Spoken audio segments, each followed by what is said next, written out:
This is cerebral cinema. Movies of the mind. Get this and get it straight. Crime is a sucker's road, and those who travel it wind up in the gut of the prison or the grave.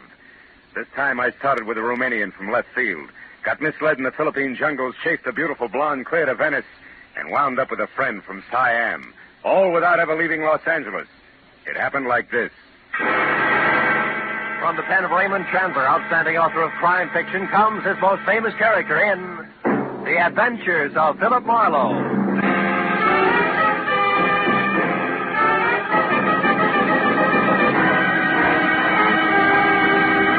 Now, with Gerald Moore starred as Philip Marlowe, we bring you tonight's exciting story, The Sword of Saybu.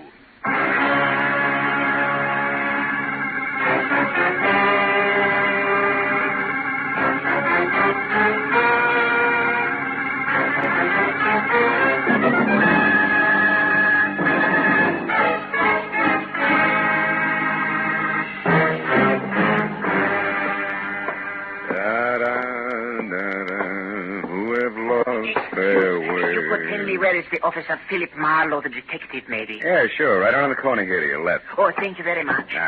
My friend, you know this Mr. Marlowe, eh? Well, yes. Yeah, I think you could say I know him. Tell me, he is a reliable man? Well, it depends on what you want to rely on him for. Excuse me, will you? I want to unlock the door. But you are Philip Marlowe? Yeah, you're so right. Come on in, Mr. Never mind. Now listen to me. I will pay you twice what Henry Pound has offered to you. Also, I will add to that $1,000 for a bonus. Wait a minute. What is this Henry Pound, 1,000? Please, I have not the time for haggling. We may get $2,000, but you must work for me, not for Henry Pound. You only pretend to work for him. Now, look, Bud, in the first place, I haven't heard from Henry Pound since I worked for him 4 years ago. Huh? Second place, I still don't know who you are or what you want. Huh? Maybe you better sit down over there, start at the beginning, and tell me. You are lying! Oh! You are trying to trick me. Very well, Mr. Marlowe. The short, dumpy man with wild black hair turned suddenly savage, swung a hard fistful of knuckles at my front teeth, and piled me back up against my office desk. By the time I got out into the hall, he was gone. I was going to follow him, but my phone, screaming for attention inside, stopped me. I decided to be philosophical about it.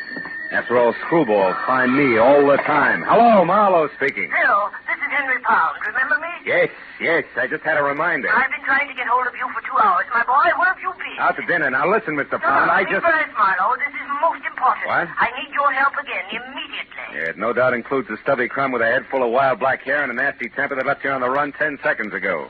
Kurt Bavesco. Whatever you call him, it's probably it. Bavesco, Kurt Bavesco. He's the one man I have reason to fear, Marlowe. Yeah? Come out here to my place at once, will you, my boy? Old Henry Pound's future is dangling over a very deep abyss by the merest thread, all because the sword is gone. What sword? What sword are you talking about, Mr. Pound? On the island of Saybu in the Philippines, the sword of Saybu. What? It means everything to me, and it's gone, vanished. I must have it back. Hurry, Marlowe.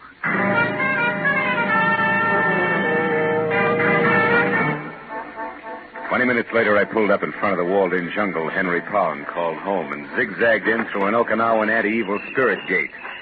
Waded past the grove of dripping elephant ears and ragged banana trees and finally made the front door. The house itself, from turned-up eaves to thatched nipa lanai, must have been gathered piecemeal on Pacific Islands, all the way from Hokkaido to the New Hebrides. It was Henry Pound himself who answered the door. Oh, Marlowe. You know, the only thing wrong with you is I never get to see you except when I'm in trouble. That's the business I'm in. Well, come in. Sure. Hey, it's quite a place you have here, Mr. Pound. The islands, my boy, yes. Since business keeps me away from them, I brought their atmosphere here to me. Even the music, huh? All but the mosquitoes. Oh, shoo-shoo. Now, stay away from underfoot, will you? Oh, step. Shoo-shoo, huh? That's an albino Siamese, isn't it? Yes, quite unusual. Yeah? But he sheds that abominable white fur of his like any common cat this time of year. Yeah. By the way, did you see my servant Hideki? Was I supposed to? Well, when I couldn't reach you by phone, I sent him down to your office to wait. Well, he must have gotten lost then. Well, no matter. Let's get down to cases, my boy. Now, sit down, will you please? And listen closely. All right. My major business, as you remember, is importing pearls from the Orient. Yeah, I remember. And since you worked for me last, I acquired a partner. a fine fellow named Voss in Manila. With his contacts there and mine here in the States, we've been extremely successful. Was he the one who sent you that sword you mentioned? Yes, it arrived 2 days ago, but he sent over half the curios you see in this room. That's why I failed to realize that there was anything special about the sword of Saybu. Well, what is so special about it, Mr. Pound? Here, read this letter I got from him. Henry, I'm certain now there's going to be trouble. From one Kurt Bebesco in particular. The man you sold to? Yeah, I see. However, I've taken every precaution. Rest assured, Henry, that if anything ever happens to me, I shall somehow get the complete list of my contacts here into your hands. Sincerely, Eugene Voss. Well? Eugene Voss was murdered 4 days ago in Manila. Murdered for that list of contacts. You think the sword ties in some way? Well, I'm positive of it. Well, what's it look like? Well, it's 3 feet long, Marlowe. The handle and the sheath are from the same gorgeous piece of white mahogany, and literally covered with intricate and exquisite carvings. Sounds wonderful. Oh, it is. When the sword is in the sheath, the 2 pieces form a complete pattern. I thought of it at once, of course, but when I came in to examine it again, it was gone, stolen. Naturally, I called you instead of the police. I've got to get it back, Marlowe, intact and without publicity. Why, that sword is worth... what the... Hideki! Hey, he's hurt. Hideki, Mr. Pound, Hideki very sorry. He did not see Honorable Miss Amaro. Hideki was attacked outside the minute he left. By a stocky guy with wild black hair? Oh, yes, that's him, yes. He found out where Hideki was going, then he hit Hideki. That's all Hideki remember until a few minutes ago when he waked up again. Oh, well, do you need a doctor, Hideki? Oh, no, thank you. Just the same, Mr. Pound. Hideki already feel much better. Well, if you're sure, well, now you better go lie down anyway. So, thank you. We'll wash head first and be ship-shape no time. Very sorry, Hideki was so cool, Mr. Pound. Excuse, please, very sorry. Well, now, that explains how Babisco got to your office, my boy. He's our man, all right. Yeah, but I don't think Babesco has the sword. You see, he's looking for it. He offered $2,000 to me to double-cross you. Oh. I can't understand it. Babesco is the only one who might know the truth about the sword. If he didn't take it, then who... Oh, you stupid cat, get out there. Look out! I knew it. Now see what you've done, broken my shining vase. Yeah, he was playing with a piece of paper over there. Wait a minute. Oh, yeah, here it is. Eh? It's a rent receipt made out of somebody named Saunders. Let me see it. Sure. Received $40. Rent 1 month in advance for 812 Front Street, Venice. It is dated yesterday. Marlowe, I've never heard of this Saunders person, yet this thing was dropped here in my house. Perhaps by our thief, Marlowe. Do you realize what a break this is? Dropped isn't the word. This was deposited. Oh, what do you mean? It's a plant complete with name, address, and date.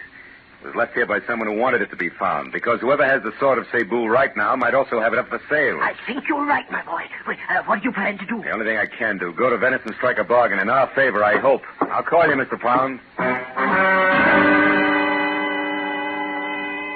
I pushed my way out through the jungle to my car, turned around at the dead end of the street, and went down the way I'd come. At the first intersection, leaning against a lamppost, was 6 feet of lantern-jawed redhead in a turtleneck sweater and seaman's jacket. Gave me a hard, steady once-over until I was out of sight. Later, halfway to Venice, I picked up a pair of very sticky headlights in my rearview mirror, but lost them again. I turned out to Front Street and finally found number 812 all by itself out at the far end. I parked a block away and walked back. It was a battered, rickety beach shack. I moved in gently and found a crack wide enough to look through. There was no furniture, just one big packing crate, a kerosene lamp, and a blonde. Ho, what a blonde. She belonged in that joint like an orchid in a blacksmith. In one hand, she held a cigarette, and the other a small automatic. I went quietly to the back of the house, found a tin can, and threw it. And I plastered my back up beside the door and waited. She came out slowly, gun first, and when there was enough showing to get a hold of, I grabbed. Drop the gun, sister. Come on, Jim. That's better. Now we can go in and talk, huh? You think you're so clever. I get by. Hey, cozy little spot you picked. You got here, so it serves its purpose. Who are you? Philip Marlowe, Henry Pound's private detective. Where's the sword? We've things to talk over. Your first. bargaining position is lousy, Miss Saunders. What's the offer? 0, baby. I'm getting it back for free. Now, where is it? Take your hands off me. The sword is here in the house, but the scabbard isn't. And one's quite worthless without the other, you know. You're not taking a lot of chances, are you, kid? The sword has already brought me $5,000, Marlowe, and I've only just begun. So make an offer. And make it good. You're a liar. So it's not worth 1/10 that. Not of itself, no. But this one's special, and I know why. And I'll tell you something else. You bet you will. You'll tell me where it is and fast. Not that fast, mister. Don't move. Drop the gun. Now you can turn around. Well, a Lantern Joe with red hair. Well, you were tailing me after all. You said it. Now, wait a minute. Shut up. But I... Get out. The front door. Go on, beat it. I'll see you later. Now you, mister. Now what? Now we sit down, a couple of smart guys, and find a good, sensible way to work this out. Only I'm just a little smarter, because I got the only gun. Keep talking. What'd you say the sword was? Speak up, fella. Time's running out. Sounds like time's not the only thing that's running out, Red. Somebody's in the back room. Sorry, Tootsie, but now this only works one way. Oh!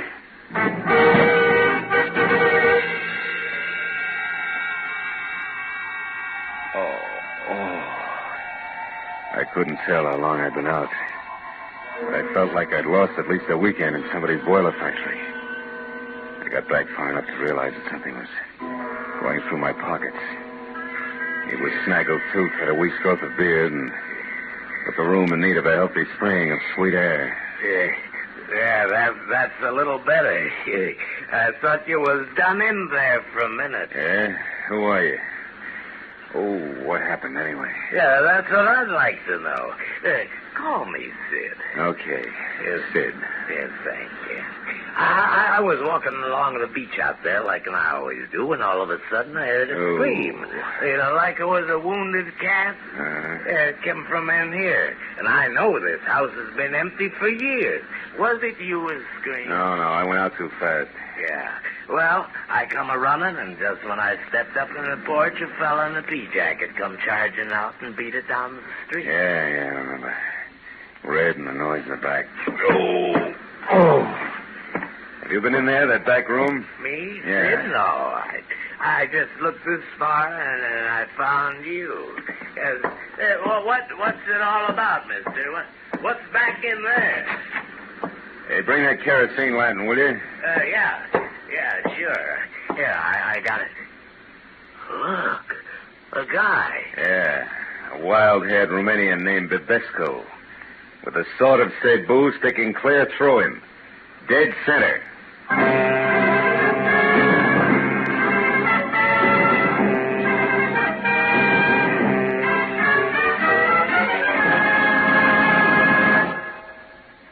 Now, with our star, Gerald Moore, we continue with the second act of Philip Marlowe in tonight's story, The Sword of Saybu.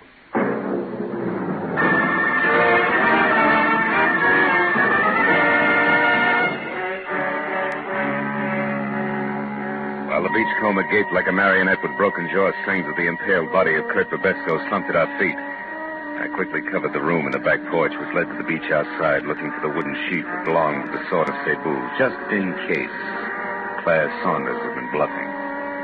But 5 minutes of that got me nothing more than a little exercise and a lot of salt air. Well, what should we ought to do now, mister? Call the cops? Yeah, I guess so. Sure would like to take that sword. So would I, Junior. But the homicide boys are kind of narrow-minded. You see, they like their corpses as is. Yeah? Come on, let's get to the phone. Yeah, okay. This one's a couple of blocks away. You got a car? Yeah, it's out front. Got a light? Yeah, here's the match. Thanks. Hey, wait a minute. Huh? What do you do at the Conga Club? Me? Yeah. Oh, them matches ain't mine. Just picked them up off in that barrel. Just pick them up.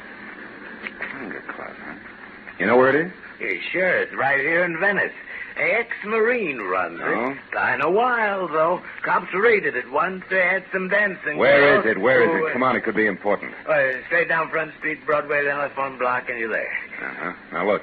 You call the cops and get back here and wait till they come. Tell them my name is Philip Marlowe. I'm a private detective. Yeah. No. No, sir, not me. I ain't waiting here alone. $10? That's all? You heard me, here. Tell the law I'll get in touch as soon as I can. Also, Sid, I'll match that 10 the next time we meet if you've kept your mind on your work. Yeah, okay. Well, where'll I tell him you went to? The Conga? You catch on fast. The Conga, Junior.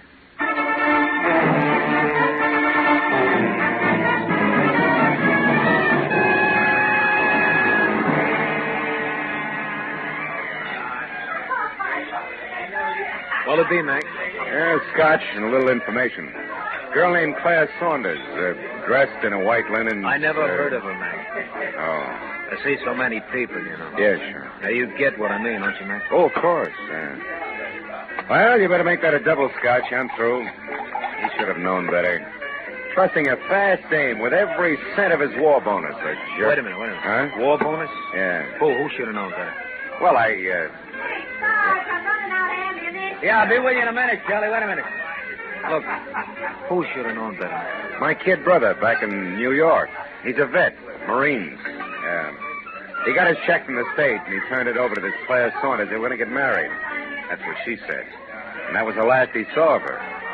Oh, well, it happens every day. He'll know better the next time. Wait a minute, Mac.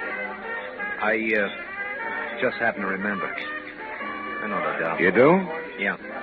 Been around a couple of days now. It's pretty flush, all right. Know where she's staying? Yeah, sure I do. A ritzy motel about 4 blocks from here, the Pavilion. Pavilion, huh? Yeah.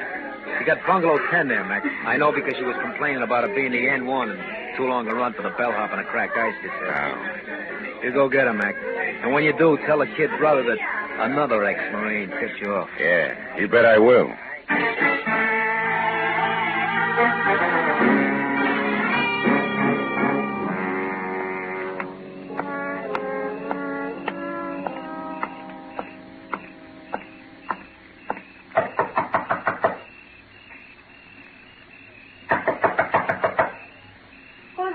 Bellhop, ice. Oh, there must be some mistake. And you made it. Yeah, we're going to straighten it out right now. Your filthy hands. Quiet down, Duchess. Now, sit down, over there. Don't as much as bat a false eyelash. While you do what? Take inventory, baby. I know you're alone because I played Peeping Tom before I played bellhop. Chambermaids do a much-needed job on bedspreads. All right. So it's under the pillow. So you've got the sheets. Now, what are you going to do with it? And without the sword? Are you kidding, Duchess? You don't think I missed that back room at the cottage, do you? You found the sword there? And Kurt Babesco, who's wearing the sword the hard way, through his insides. Somebody was killed with a sword. Oh, come on. It's a little late for that wide-eyed pitch, baby. Doesn't your carrot-top partner tell you every time he kills? Marlowe, you got everything wrong. Oh, sure I am. Yeah, sure. But just for laughs, let's pass it and you along to the cops, huh? No, please don't. Please. I'll tell you everything, Marlowe. Turner isn't my partner. He hardly knows me. That's better. Now, just who's Turner? The man with the red hair. Uh-huh. Oh, Marlowe, believe me. I can explain everything. Okay, let's try it. Did you steal the sword from my client, Henry Pound, yes or no? Yes. Why? Marlowe, let me start at the beginning. A week ago in Manila, please. All right, let's have it. It was late in the afternoon, and I was shopping for a handbag, just looking in store windows. Suddenly, I noticed a man hurrying down the opposite side of the street. A man who turned out to be Eugene Voss, Henry Pound's partner, maybe? That's right. I could tell he was afraid of something, Marlowe. He darted into a curio shop nearby. A minute later, I saw Turner. You know him? Oh, just slightly. We'd met once. Obviously, he was following Voss. But he didn't go into the curio shop. Instead, he hid close by. And then when Voss came out, he shot him, Marlowe. Just like that, huh? He was gone before anyone knew what had happened. I ran over to Voss to see if there was anything I could do to help. But there wasn't. He was dying. Oh, it was frightful. Please, Marlowe, I'd like a drink. They're on the desk. When you're through, go on. What happened next? Well, he told me to take the money in his billfold, $5,000, to take it all for delivering a message. About the sword? Yes. I was to get in touch with Henry Pound here in Los Angeles and tell him that the sword which Voss had just purchased in the curio shop was on its way. He should pay special attention to it. And then he died. Well, you decided that $5,000 was an awful lot for playing messenger boy, huh? Yes. So you said nothing to the police, grabbed the first plane for L.A., got the Pound's place here, and swiped the sword, right? I figured if for delivering the message was worth $5,000, the sword itself would be worth a lot more. But you had no idea why. Oh, no. Maybe a code in the pattern of the design and the jewels in the handle. Probably not the sword itself. Yeah, you figured right, little schemer. Here's your drink. Thank you. The rest of the story I can fit together myself. You knew you had something, but you didn't know what. So you swiped the sword, you left an obvious clue to an empty cottage, that rent receipt. You counted on it to start the ball rolling, and it certainly did. Who would that be? I don't know. Find out.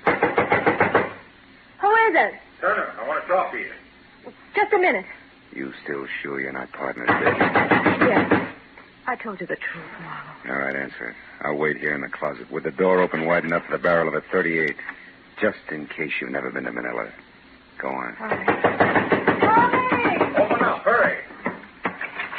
Close it quick, that keeper may be around. Who? The one I slugged over at the cottage.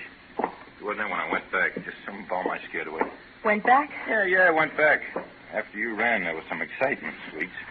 First, I slugged the people because I heard some noise in the back. I thought it was you. Me? I never returned to the cottage. I know it. It was a louse named Babesco. I got him all right. With the very sword he was after. The little number right here in my hand. He was competition. So were you, Sweets, except that I doped your angle a long time ago. What do you mean? Well, Voss told you something before he died in Manila. I stopped after I ran, doll. I even came back. I saw you go for his billfold. Saw him mumble something. When I ran into you again here in L.A., I knew you were swinging in the dark. It was a nice try, Sweets. But you missed. Now give me the sheet. These two belong together. Come on, hand it over. You don't want me to be rough to you, doll. No. Here. Here it is. Well, that's better. Like I said, they belong together. Huh. That's funny. They should fit it. What are you laughing at? The answer, Sweets, a slip of paper with a list of people on it. I think it's crumpled in the bottom of the sheet here, and that's why the sword won't go all the way home. Yeah, here it is. A piece of paper. A valuable piece of paper. Sure, names and numbers of all the players. That's it.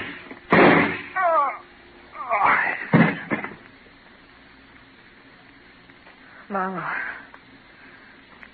Oh, he's dead, isn't he? Yeah. He's about as dead as a guy named Eugene Voss was last week on a sidewalk in Manila. Or the party called Babesco. What is it? Turner's dead, but I don't think his partner is. Marlowe, you thought I was his partner. Oh, yes, and I thought wrong, Claire. Well, now I got a little more to go on. I'll see you, honey. Oh, no, wait. What am I supposed to do? Call the police and explain it all away as a practical joke? Oh, Marlowe, have a heart. Where are you going? Back to my client, little dreamer. I think you can give me a line on that partner. Be good.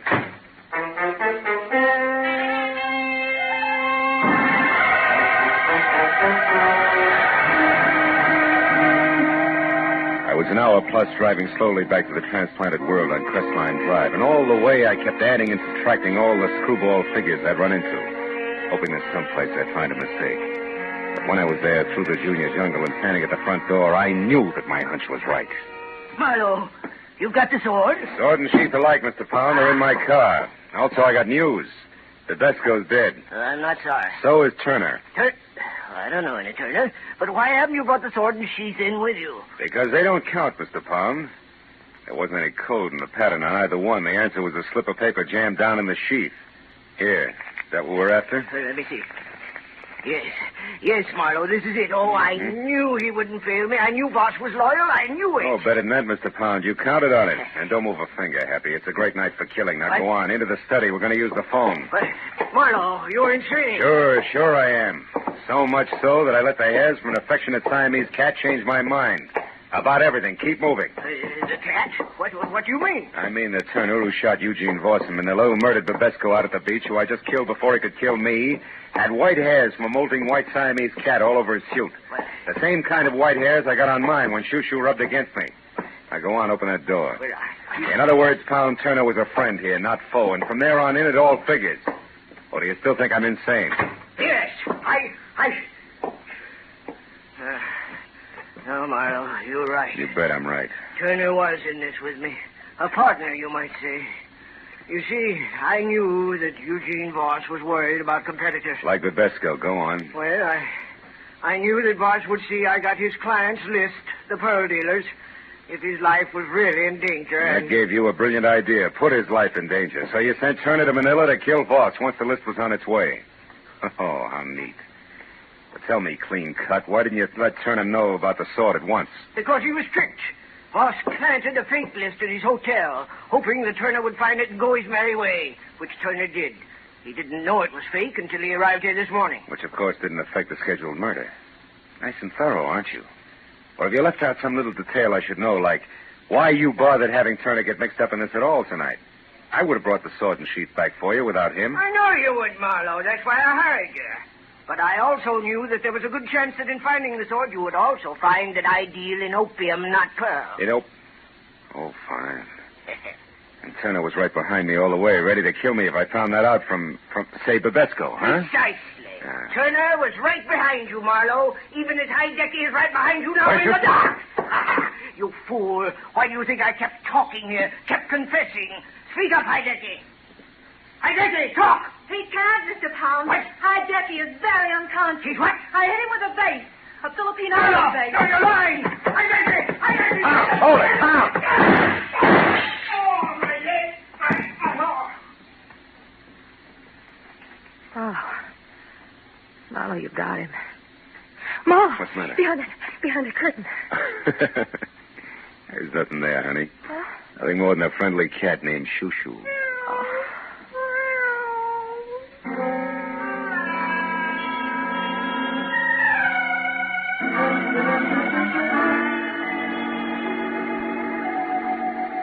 It took a long time.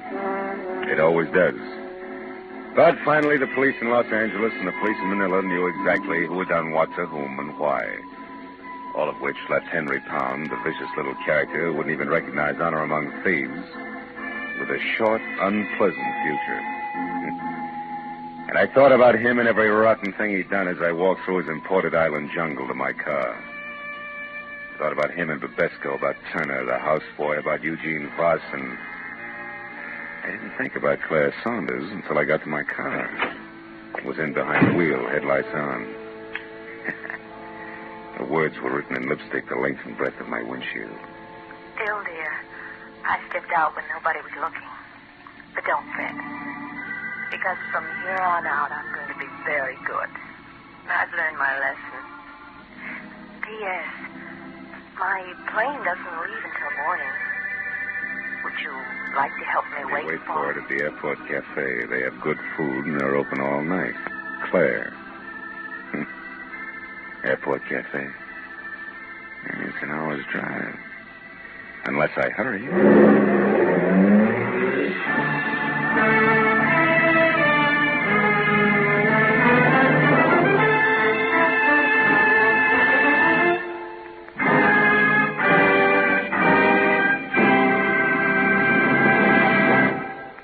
Adventures of Philip Marlowe, bringing you Raymond Chandler's most famous character, star Gerald Moore, are produced and directed by Norman MacDonald and are written for radio by Robert Mitchell and Gene Levitt. Gerald Moore can currently be seen starring in Republic's The Blonde Bandit. Featured in our cast were Gene Bates, Junius Matthews, Barney Phillips, Byron Kane, Paul Frees, and Anthony Barrett. The special music is composed and conducted by Richard Arant. Be sure and be with us again next week when Philip Marlowe says... This time an old Spanish woman who cared, a redhead and a mink who didn't, and a green suede button beside a corpse, all led me to a wounded man with a gun in his hand, cornered on a warehouse roof.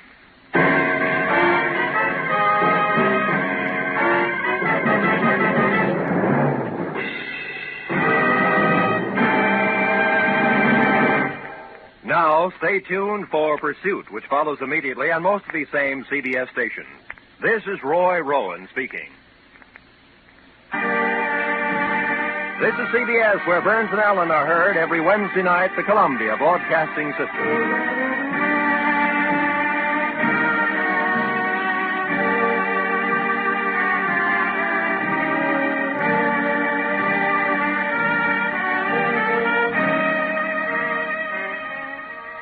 Cerebral Cinema hopes you have enjoyed this movie of the mind.